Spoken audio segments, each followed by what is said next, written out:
No matter who you are, if you lived in the path of Hurricane Michael, you felt the storm's wrath. The storm, it didn't care if you were black, white, green, purple. It didn't care if you were rich, poor. It affected you. It took out everything. Tammy Wilson runs the food pantry at Trinity Lutheran Church off Balboa Avenue. She and her family were displaced following the storm, but she says the recovery effort has been the toughest part of this year. Going through the storm was the easy part. Now's the hard part. You know, the aftermath is what actually is the hardest part. Other local groups also stepped up to the plate and organized relief efforts just hours after Michael's landfall. I was contacted by a whole bunch of organizations from around the entire country asking how they could help and be a part.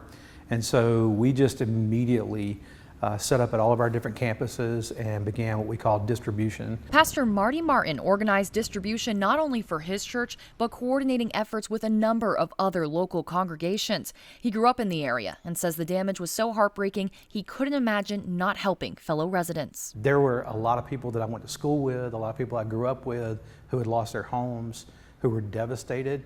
And so for us, it was just an immediate reaction of, what can we do to help? It wasn't just the locals lending a helping hand. National agencies were shocked by the amount of devastation. Mercy Chefs has done over 120 disaster responses in our 13 years in over 27 states and 7 foreign countries. And in all that time, every disaster I've seen, I've not seen any worse than what Michael was. And for an organization that specializes in disaster relief, volunteers say there wasn't enough help in the area post-storm. And then we looked at the response, and I've not seen a poorer response than what happened here.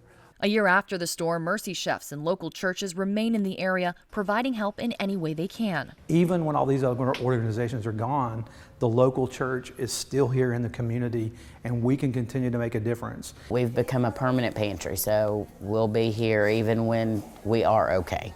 We'll still be here. And of the lessons learned, there were many. We can never be too early, we can never go in too far, and we can never do too much, are the lessons that we learned from Michael. Although recovery efforts could be overwhelming at times, Pastor Martin says he's learned just how strong the Panhandle is, and seeing everyone pull together post-Hurricane Michael is what makes him Panhandle strong.